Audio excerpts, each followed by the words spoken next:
So, Augustinus asks, is it okay that I use another API as a middleman between my API and the end user? And I would say generally, I think that's how many pages are doing it, but you have to think about like two things here: caching and weight limits. If you have thousands of users going to your page, and on each request you make a request to another API, you will like really fast run into weight limits, right? Because they don't want you to spam their API.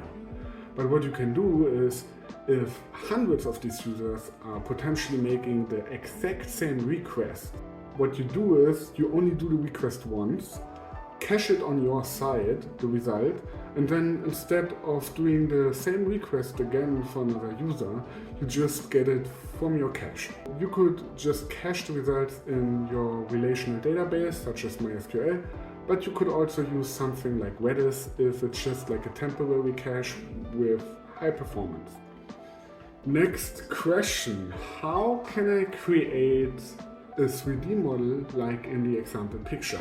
If you want to do any serious 3D animation stuff in the browser, you probably end up using Three.js. It's open source, it's free, and you can do crazy stuff with it.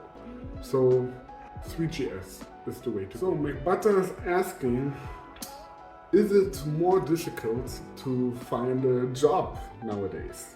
I would say probably yes.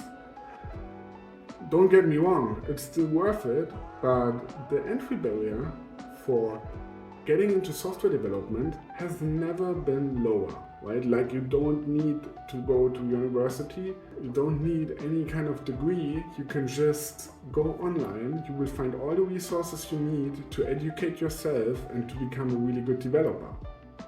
But this also means that this entry barrier is quite low for everybody, so everybody can learn it, which means that especially the lower segment of the market is quite saturated.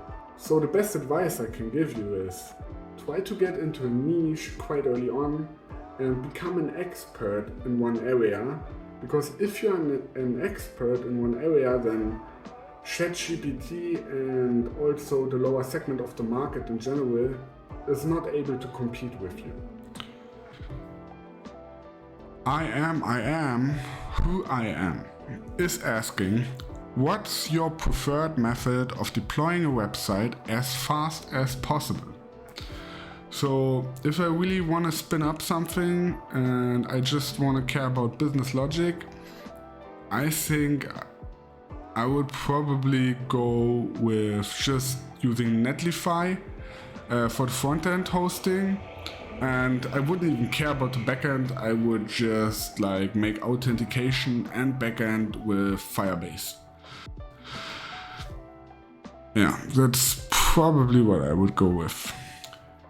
Zinda Kroyer is asking, how important is a LinkedIn profile for job searching? I would say generally it's quite important. Like, I have a LinkedIn profile, and just from the beginning of the year, I got like 20 to 30 requests from headhunters. So basically they get a provision if they get you to sign a contract with another company. And I'm not currently searching anything, but like, if I would search, I could just go in there and I would probably sit in another company within a few weeks. So Ghost Beamer is asking, is using Angular for small projects overkill? I would say go with whatever you are good or fast with, right? Like, I generally think Vue.js is a better framework for writing small, fast, performant JavaScript applications if you want to have a framework. But if you're more familiar with Angular, just go with it. I think that's totally fine. Administration, okay, 2735 is asking.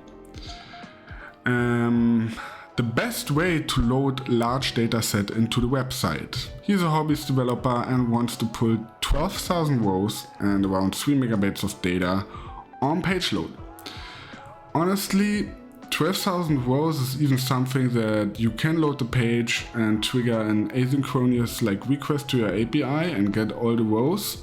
If it's just for you to use, that's okay, I would say.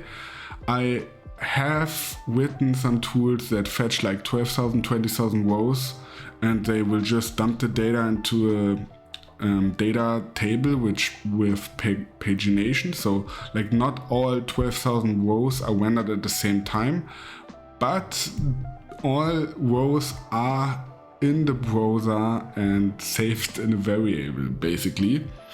And the browser normally should be able to handle that. But if you want to make the data searchable, it becomes quite unresponsive. So if performance is something that you are concerned about and you want to have better performance, what you would have is really a pagination on the API level, where on the first page load, you just request, for example, the first 10 entries. And if the user goes to page 2, you request the next 10 entries. And if the user wants to search all the entries, then you trigger the search and return the first 10 results. So on. So that will be it from my side for today. But if you are an upcoming developer and you have some questions, feel free to ask in the comments and I will do my best to answer at least some of them.